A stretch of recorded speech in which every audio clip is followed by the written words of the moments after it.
Good morning. We're ready to get started, and I'll call upon Eric Newell, our super-duper chair of our board of directors, to give the opening remarks.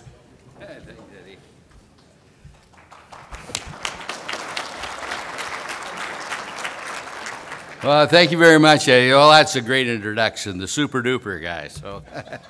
So good morning, and as you heard, my name's Eric Newell, and I'm the board chair for Alberta Innovates Energy Environments Solutions, and it is my great pleasure to welcome all of you here today. This is our 5th annual Technology Talks, and of course, for me, it's like old home week. I love to see all the familiar faces again, and I hope you all are eager to learn more about how Energy Environment Solutions can partner with you to solve innovation challenges and take advantage of opportunities in energy and environment.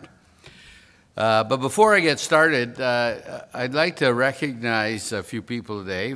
First of all, my fellow board member, Paul Clark. Paul's on the board of for Alberta Innovates Energy Environment Solutions, but Paul is also on the board for the Climate Change and Emission Management Corporation, and it's with that hat on that he'll be talking in the item later called the Low Carbon Innovation Alliance panel. So thank you for coming, Paul, and for all that you do for both organizations.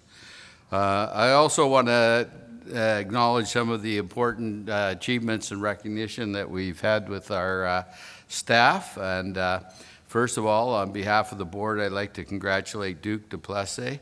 Duke, you're here somewhere. I can't see because of the light.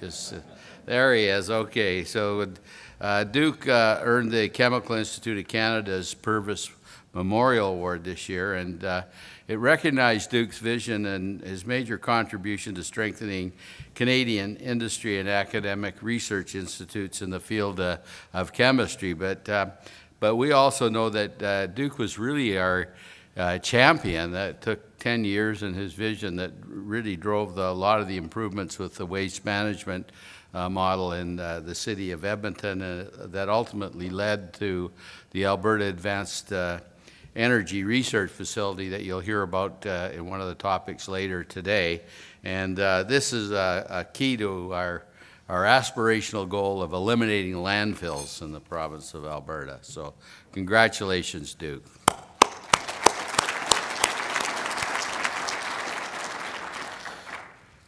Just last week, Vicki Lightbound, our Senior Manager for Water and Environment, earned recognition through the Young Women and Energy Awards, and this is an award that recognizes young Albertan women for their leadership in the field, and Vicki will be talking to us a little while, so congratulations, Vicki. Yeah, let's do that. And of course, John Zhu. John has just been named a fellow for the Energy Futures Lab, and this is a very prestigious and well-deserved recognition, so congratulations to you too, John. Yeah.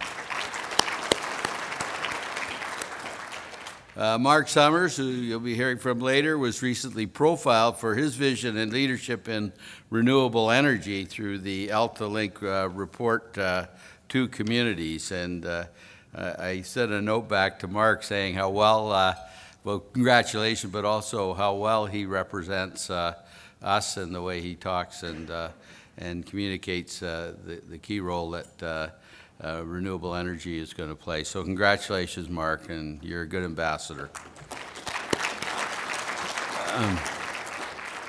The corporation itself earned some recognition recently. The Energy Environment Solutions received EnviroAnalysis Founders Award, and this award recognizes significant contributions of industry and government organizations for the support of environmental education, communication, research, and technology transfer activities. And in September, Alberta Innovates Energy Environment Solutions and the City of Edmonton were one of 15 winners to receive the 2016 Clean 50 Project Award, sponsored by Delta Management and the Toronto Dominion Bank. And the award recognized our work to help build and operationalize, that's the Alberta Advanced Energy Research Facility, when I mentioned that Duke provides such strong visionary leadership for. So I guess we're all right to congratulate ourselves, Eddie. Is that all right? Okay. You don't have to clap, though. At Energy Environment Solutions, our mandate is very clear. Our goal is to partner to solve the biggest issues facing us in the energy and environmental sphere. And so we're focused on strengthening Alberta's research and innovation capacity with the ultimate objectives of, first of all, improving environmental health through integrated land use and management and the reduction of greenhouse gas emissions. Secondly, to developing cleaner energy. Thirdly, diversifying the energy economy by turning waste streams into value-added products. And fourthly, by better managing our water resources by supporting Alberta's water research and innovation strategy. Now, unfortunately, though, we haven't been able to do much about the price of oil. So, but we have been doing some solid work pursuing partial upgrading technologies to make oil sands more cost competitive in international markets while focusing on technologies that have the potential to eliminate the need for diluent for pipeline transportation. You're going to hear about that and all the other activities we have going today. We do have, I think, quite an exciting lineup of speakers, both from inside our corporation and from other partner organizations. We also have members of the Low Carbon Innovation Alliance here to tell you what's possible by working together.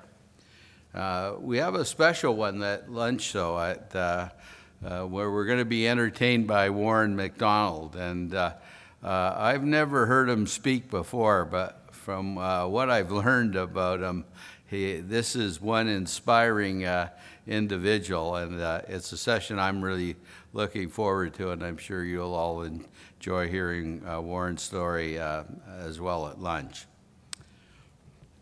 So ultimately, at Alberta Innovates Energy Environment Solutions, our work is about supporting the advancement of provincial priorities. Our 40-year history has given us the corporate memory and knowledge to anticipate technology's needs. That goes right back to 1974 when Premier Lougheed, then Premier Lougheed, created the Alberta Oil Sands Technology and Research Authority. And it's this history that has also helped us to build relationships with industry and the best researchers in the province and also around the world.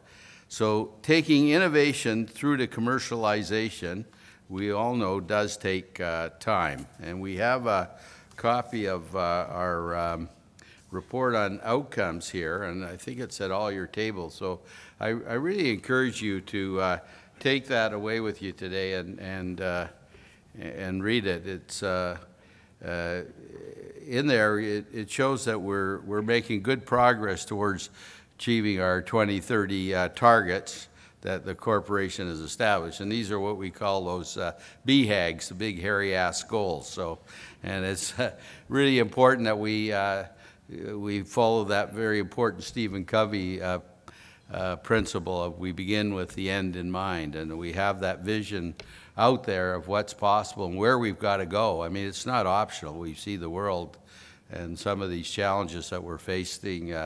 We're only going to get there through transformative technology, and so we all have a very key role to play in achieving that, all of us in this room. So please take the time to look through that, and any feedback you have on it, please send it back into Eddie and his team.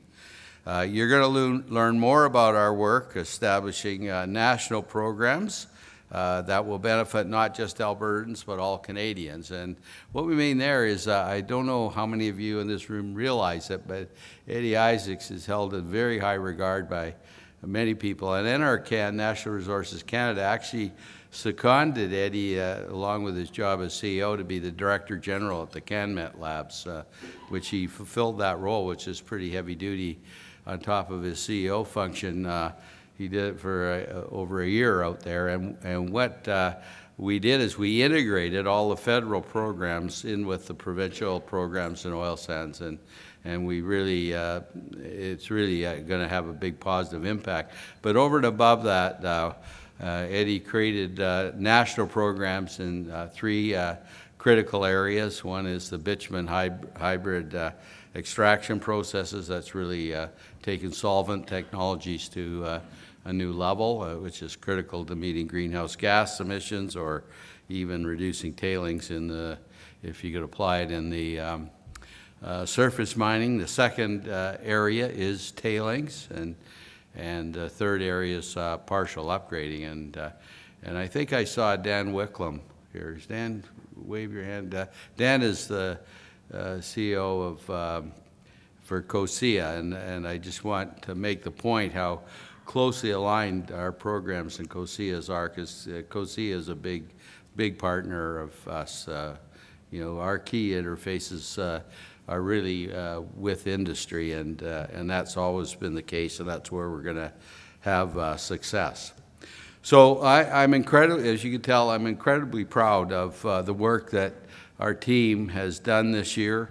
I want to make note of one thing that I think can be often overlooked in terms of business results, and this is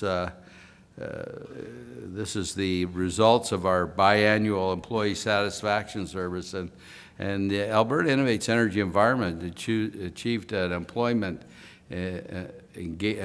engagement score of more than 90%. I mean, it was unheard of. It's so far above the rest of the Alberta government, and I think that's really an outstanding achievement to Eddie and his staff and team, management team, and it demonstrates a key reason why Alberta Innovates has been so successful in advancing its mandate in such a short period of time. In other words, what I'm saying is we can't be successful unless we have talented and motivated employees, and in that regard, we are blessed, and I thank all of our employees who I know are here today. Recently, the board and I asked staff to develop targets for 2050 that will define the innovation that Alberta Innovates Energy Environment Solutions will pursue over the next 30-year planning horizon. And throughout the day, we'll be seeking your input on topics, and between all of these efforts and input, that's what's going to inform our 2015 to 2019 business plan. So your input on this is critical, I assure you. And so I'm going to end my comments by just saying thank you for being here with us, and I look forward to today's conversation. So thank you very much for coming, and I'd like to hand things back over to Eddie Isaacs, our CEO. Eddie?